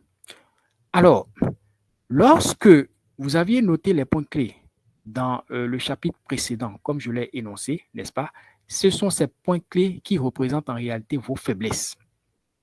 Donc, après avoir amélioré ces points clés qui sont vos faiblesses, n'est-ce pas, ça veut dire que vous êtes revenu en force. Vous êtes revenu en force parce que vous avez travaillé sur ces points clés, simplement. Ensuite, quand nous parlons de quand relancer, il faut comprendre que parmi les pourquoi, vous devez comprendre qu'il y a ce qu'on appelle les nouvelles opportunités. Alors, pourquoi est-ce que je parle de nouvelles opportunités?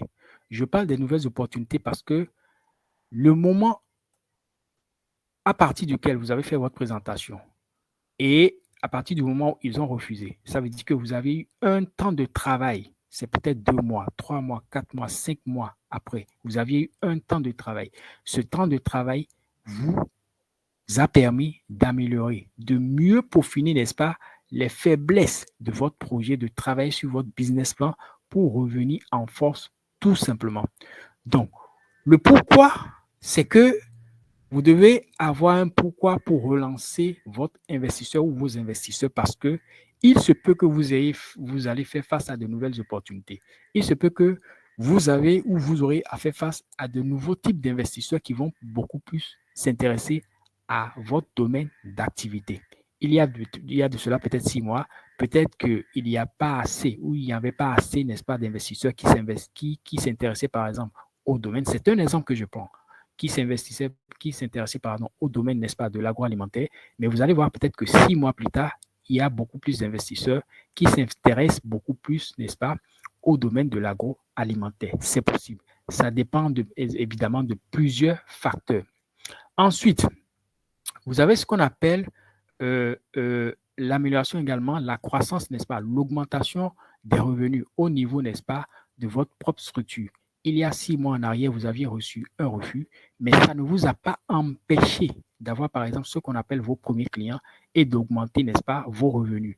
Il y a également ce qu'on appelle les partenariats clés. Peut-être que malgré que vous aviez reçu des refus au niveau de grands investisseurs, vous aviez peut-être tissé ce qu'on appelle des partenariats clés avec d'autres structures, d'autres entreprises qui ont cru en vous et avec lesquelles vous êtes en train de travailler de façon prospère.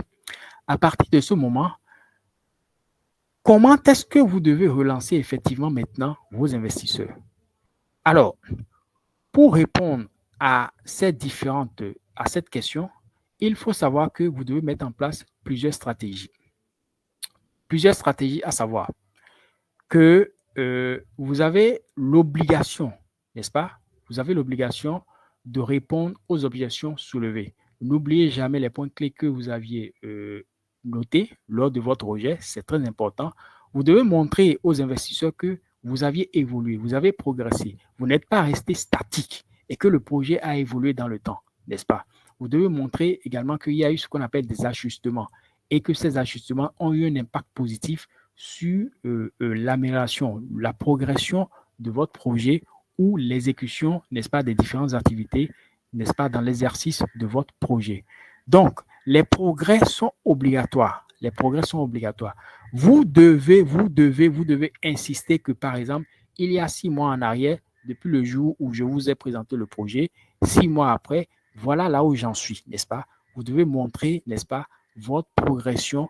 Vous devez montrer que vous avez peut-être signé des partenariats avec telle entreprise, avec tel partenaire, ou vous devez également montrer que vous aviez augmenté votre chiffre d'affaires depuis votre dernière présentation à laquelle il ne vous avait pas fait confiance. Vous devez utiliser ce qu'on appelle le bon timing. Le bon timing, c'est quoi? Ça veut dire que à partir du moment où vous avez présenté votre projet, je suppose qu'aujourd'hui, nous sommes en avril, n'est-ce pas? C'est peut-être en décembre 2024 que vous avez fait votre présentation devant les investisseurs. Vous allez attendre. Ça ne sert à rien de revenir peut-être un mois après en même temps, en janvier 2025, revenir, aller voir les investisseurs. Non, ce n'est pas comme ça que ça fonctionne. Vous devez être patient. Attendre au minimum 2 à 3 mois.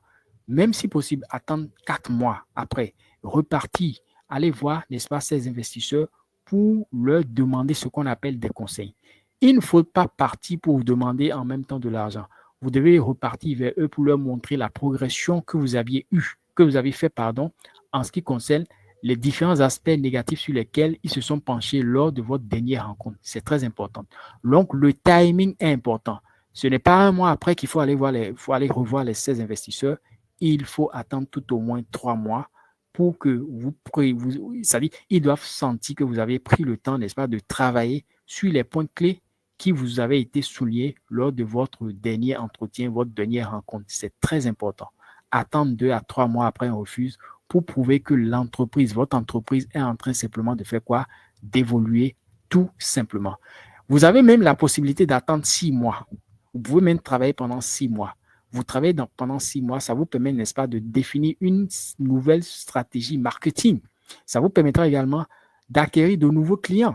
Ça vous permettra également de faire quoi? De tisser de nouveaux partenariats. Et lorsque vous irez présenter, n'est-ce pas, ces différents ou ces nouveaux aspects positifs de votre entreprise, vous allez voir que ça peut déclencher, n'est-ce pas, un investissement au niveau de ces différents investisseurs. Alors, Roméo, cette fois-ci, nous allons terminer pour aborder quelques techniques que nous pouvons utiliser pour maintenir ce qu'on appelle une relation avec les investisseurs potentiels. Puisque les gens se demandent généralement, quand nous parlons d'investisseurs, les gens se demandent ou se posent la question de savoir généralement, quand j'ai un investisseur, n'est-ce pas, comment je peux garder contact avec lui? Comment je peux maintenir ma relation avec lui? Comment est-ce que je vais faire pour pouvoir ne pas perdre le fil, n'est-ce pas?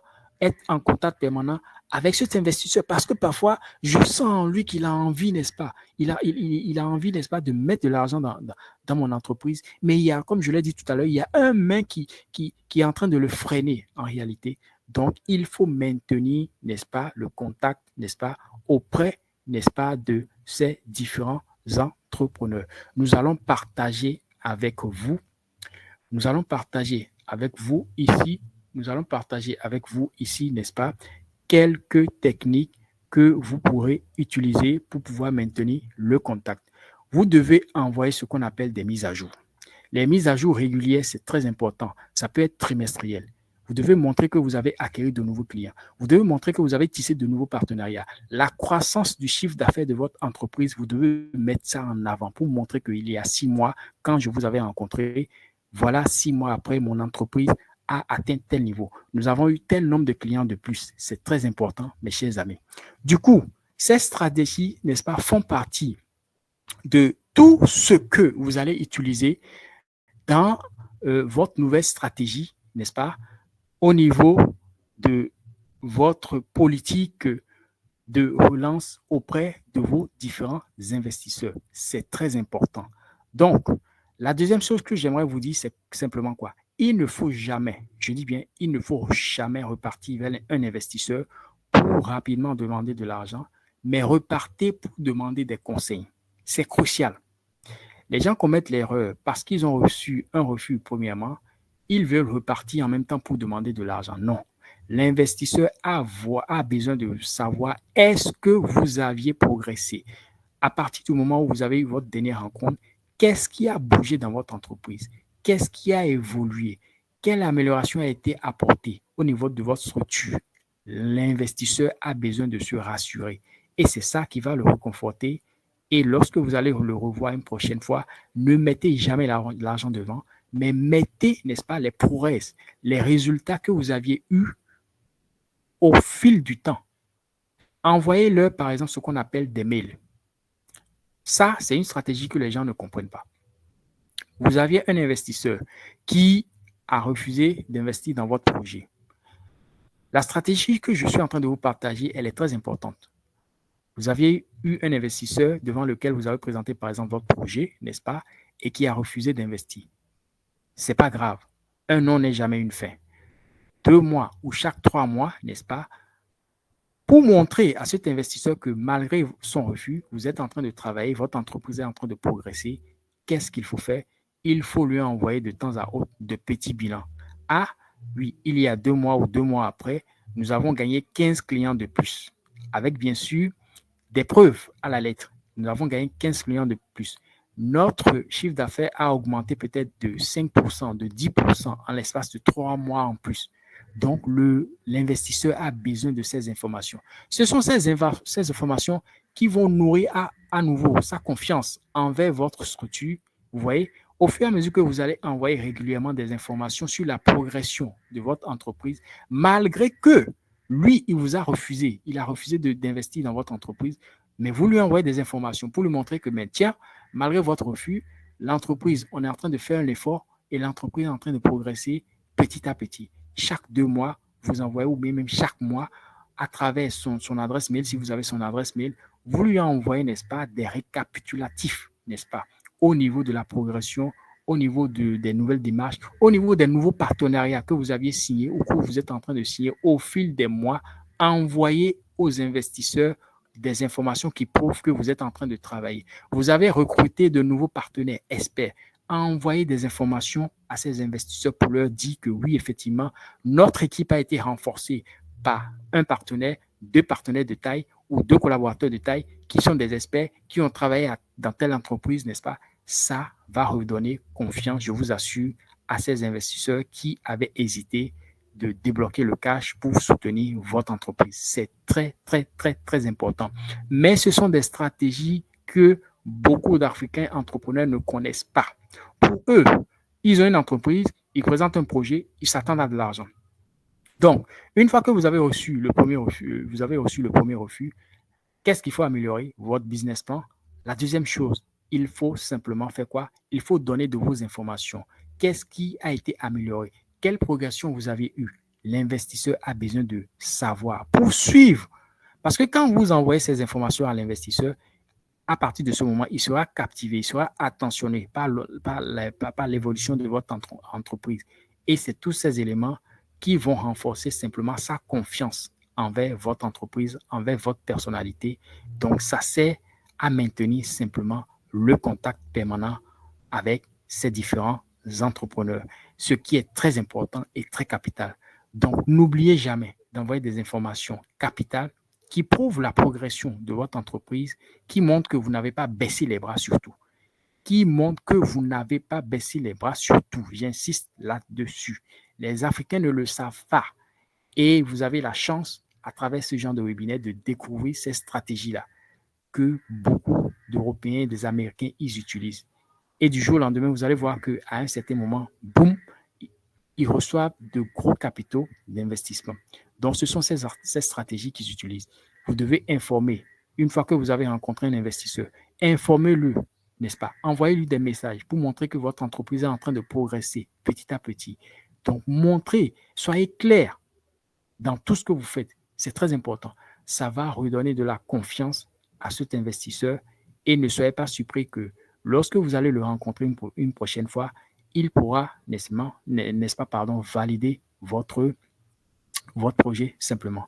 Alors, quel est également l'autre avantage du partage au niveau de ces différents documents avec les différents investisseurs?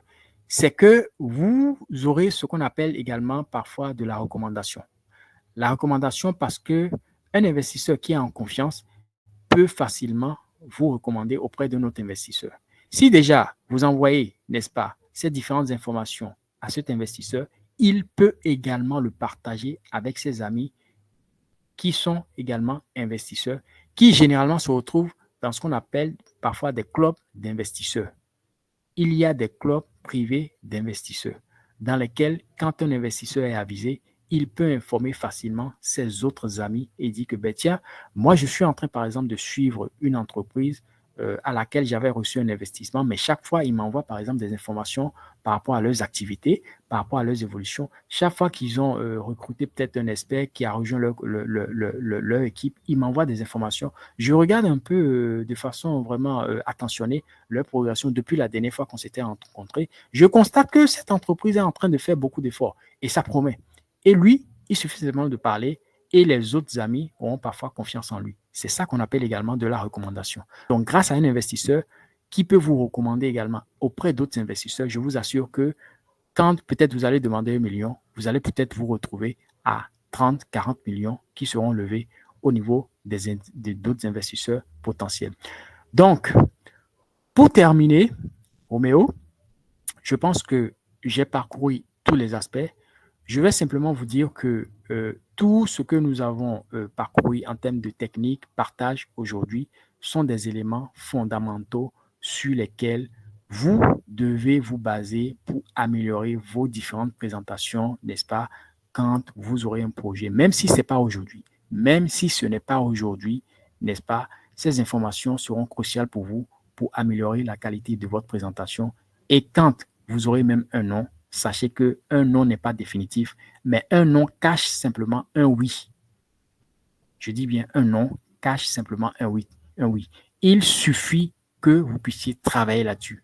Travailler sur votre personnalité, travailler sur les membres de votre équipe, travailler sur votre business plan, travailler sur la progression, l'étude du marché, travailler sur la façon dont d'améliorer, la façon dont vous devez améliorer votre chiffre d'affaires simplement, et vous verrez que les investisseurs vont commencer à être attentionnés par, n'est-ce pas, les résultats que peuvent produire votre entreprise de façon volontaire. Et le nom n'est jamais défini, n'est-ce pas, n'est jamais, définitif, comme vous le voyez à l'écran. Un nom n'est jamais, je dis bien jamais définitif.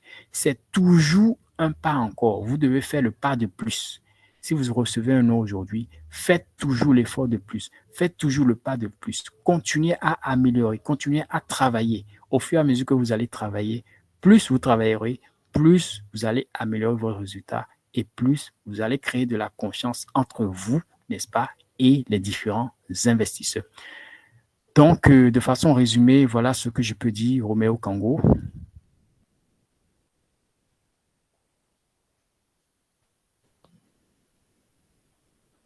Alors, Roméo, tu es là?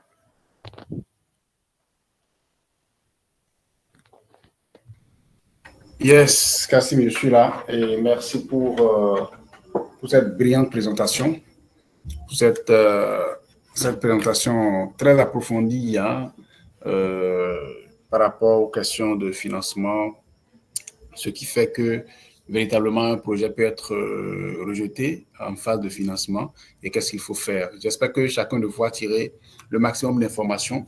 Nous sommes arrivés à la phase où nous allons écouter vos questions et y répondre, questions et préoccupations et y répondre. Donc, si vous avez des questions, des préoccupations, vous allez pouvoir les poser maintenant. C'est le temps, c'est le moment pour ça. Vous allez ouvrir vos micros et poser vos questions. Mais d'abord, levez la main pour qu'on puisse aller par ordre afin de pouvoir donner la parole à chacun.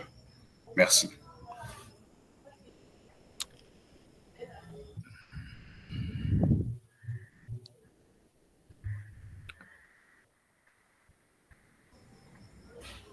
Est-ce que vous avez des questions?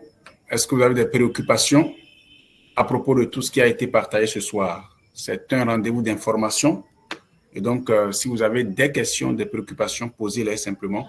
Levez la main et nous allons vous accorder la parole afin que vous puissiez vous exprimer simplement.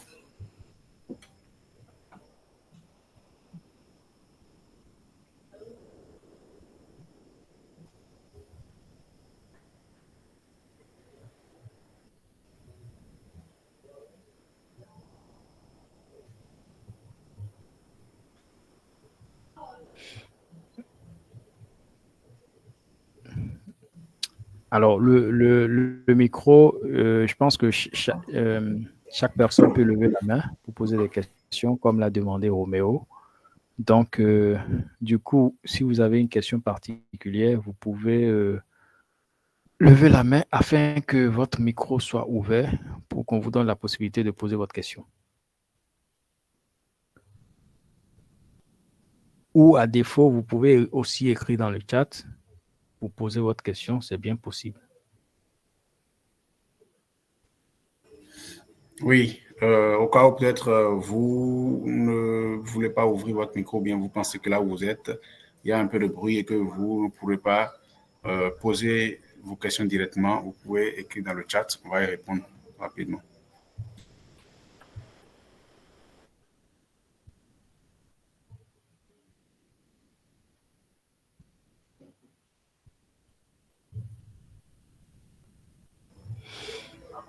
Ok, visiblement, c'est comme s'il n'y a pas de questions. Est-ce que vous nous recevez? Est-ce que, je ne sais pas, est-ce que vous nous recevez, vous qui êtes encore là? Si vous nous recevez, faites signe de pouce ou bien faites une réaction pour montrer que vous nous recevez. Est-ce Ok, que tout le monde est là? Daniel dit D'accord. oui. Ok, mais si D'accord. vous n'avez pas de questions, au moins mettez que non, on n'a pas de questions pour qu'on sache que Oui, voilà, on va clôturer la c'est réunion. important. C'est Sinon, on important. est là, on se regarde, c'est pas bien. On est des personnes responsables, des entrepreneurs pour qui le temps est vraiment une denrée Précieux. précieuse. Donc, si vous n'avez pas de questions, mettez pas de questions, c'est compris, c'est OK pour moi, voilà. Voilà, Alors, c'est voilà. qu'on va se donner rendez-vous pour une prochaine réunion où Bien on va vous sûr, parler concrètement d'autres aspects du financement qui pourront bien sûr, vraiment vous apporter un plus et vous donner un coup de pouce pour avancer dans le financement de vos projets. bien sûr, bien sûr. Si tous les aspects ont été compris, je pense que chacun peut écrire, oui, c'est bien parfait, tout a été assimilé. Et je pense que, comme Roméo l'a dit, on a d'autres aspects sur lesquels nous allons tabler dans les autres webinaires que nous allons faire ensemble. Donc, il y a pas mal d'aspects qui seront abordés aussi. Alors, Roméo, je pense qu'on n'a pas de questions. Non? OK, super. C'est aussi révélateur hein, de la clarté Bien et sûr, du caractère limpide de l'information qui a été apportée. bien sûr, bien sûr. Merci Séraphin, merci Ange, merci Daniel, merci Karim, merci à chacun, merci Cora, merci pour toutes les informations partagées, merci. Ok, merci Alim, merci Emmanuel, merci Mamadou. Merci à chacun de vous. Nous allons donc nous donner rendez-vous. Je crois le prochain rendez-vous, c'est Ça sera dans 3 semaines, normalement. dans 2 semaines. Hein, ouais, dans deux Oui, semaines. 3 semaines, On, à peu près 2 semaines. ouais, on pourra se revoir pour une suite. une suite Oui, logique hein, à cette conférence de ce soir pour vous aider à pouvoir avoir plus de clarté et surtout dans les démarches, savoir concrètement qu'est-ce qu'il faut faire pour obtenir un financement. Parce que les financements, ça existe. bien Ça existe, sûr, ça, bien. je vous le garantis, ça existe. Chaque année, il y a des lignes de budget qui ne sont même pas épuisées et Voilà. on est obligé de les reconduire pour les années suivantes et tout ça. Donc, c'est important d'avoir la bonne information afin de pouvoir savoir qu'est-ce qu'il faut faire pour pouvoir profiter donc de ces opportunités de budget qu'il y a pour les startups en Afrique. Merci beaucoup pour votre aimable attention et on va se donner rendez-vous dans, dans 2 semaines pour la suite. L'affiche sera publiée et vous allez avoir concrètement le thème qu'il y a et tout. C'est le 26 avril, donc exactement dans 2 semaines, on va se revoir. Le second webinaire, c'est le 26 avril, c'est un samedi et on va pouvoir avancer et vous apporter beaucoup plus d'informations, beaucoup plus de ressources, de recettes pour bénéficier des opportunités de financement qu'il y a pour vos projets. Merci beaucoup et on va se dire très bonne semaine, très bonne nuit, très bonne semaine et que les bénédictions soient. Merci Roméo et bonsoir à tout le monde. On se retrouve la prochaine fois. Ciao, ciao.